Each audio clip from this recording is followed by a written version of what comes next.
কিন্তু আপনাকে প্রকাশ্যে ৭১-এর জন্য ক্ষমা চেতে হবে। এটা আমরা মানবো না, বাংলাদেশের মানুষ এটা মানবে না। শফিকুর রহমান সাহেব জাতির সঙ্গে আর প্রহসন করবেন না। ওই হাসিনা সরকার যেখানে বসে ষড়যন্ত্র করছেন এবং বলছেন একটা একটা করে ময়লা পরিষ্কার কর।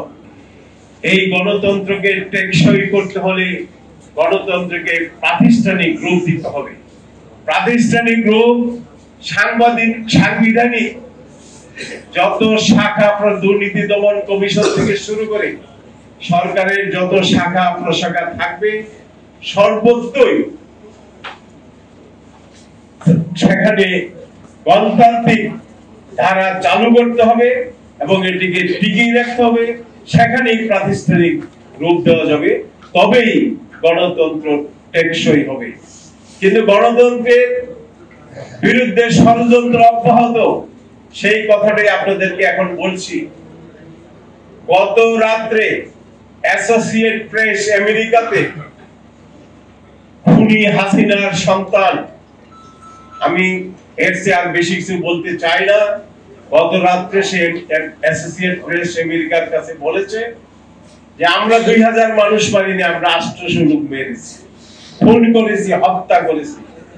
স্বেচ্ছায় স্বীকার করেছে। আমরা তার জন্য ক্ষমা চাই, কিন্তু আমাদেরকে শর্ত একটাই, নির্বাচনে অংশগ্রহণ করতে দিতে হবে।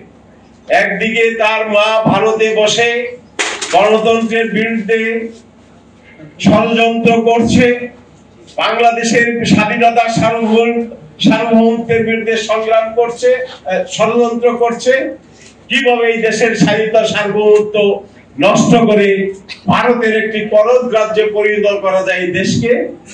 ঠিক সেই মুহূর্তে তার সন্তান আবার আমেরিকাতে বসে এটাও একটা ষড়যন্ত্র করছে। ধিক্কার জানাই, আপনাদের সবাইকে সচেতন থাকতে হবে। আমরা যারা জুলাই আন্দোলন করেছি, এই ৪২টি দল, আমাদেরকে ঐক্যবদ্ধ থাকতে হবে এবং এনসিপি সহ আরো যারা আছেন সবাইকে ঐক্যবদ্ধ থাকতে হবে। ওই হাসিনা সরকার যেখানে বসে ষড়যন্ত্র করছেন এবং বলছেন একটা একটা করে ময়লা পরিষ্কার কর, আগুন জ্বালা, এই ৩-৪ দিন আগেও বলেছেন। এবং যারা আমাকে দেশ থেকে বিতাড়িত করেছে, বাংলাদেশে গিয়ে আমি তাদেরকে ফাঁসিতে জোড়াবো, এই আস্ফালন, এই খুনি হাসিনা আবার দেখাচ্ছে। কাজে আপনারা সতর্ক হন এবং সাবধান হন, আমাদের ঐক্যবদ্ধ থাকা ছাড়া আর কোনো উপায় নেই। মিডিয়ার ভাইদেরকে বলবো, আপনারা এই যে জয়ের ৮০০ লোক খুন করার পরে আত্মস্বীকৃতি এবং তার মায়ের আরেক দিক থেকে এই যে আরেক বক্তব্য, এটা আপনারা জাতির সামনে প্রকাশ করুন।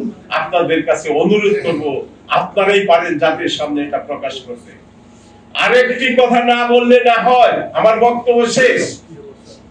ওই আমেরিকাতে আবার গতকালকে জামাত 1971 সালে আমাদের ৩০ লক্ষ মানুষ হত্যা করেছে, ২ লক্ষ মা বোনের ইজ্জত নষ্ট করেছে, সেই জামাত গতকালকে বলেছে 47 থেকে 71 এবং 2000 জামাত ইসলাম আজ পর্যন্ত যত ভুল করে, যদি কোনো ভুল করে থাকি আমাদেরকে ক্ষমা করে দিবেন।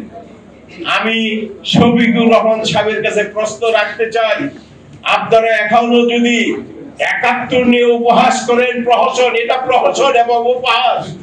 আমরা আজকে এই ভাসানী জনশক্তি পার্টির এই আলোচনা সভা থেকে আপনাকে জানাচ্ছি, আপনি এইভাবে ক্ষমা চাবেন না। আপনি ২৪-এ আমাদের সঙ্গে ছিলেন, এই জন্য সাধুবাদ জানাই, কিন্তু আপনাকে প্রকাশ্যে ৭১-এর জন্য ক্ষমা চেতে হবে। এটা আমরা মানবো না, বাংলাদেশের মানুষ এটা মানবে না। শফিকুর রহমান সাহেব জাতির সঙ্গে আর প্রহসন করবেন না, তামাশা করবেন না। ধন্যবাদ।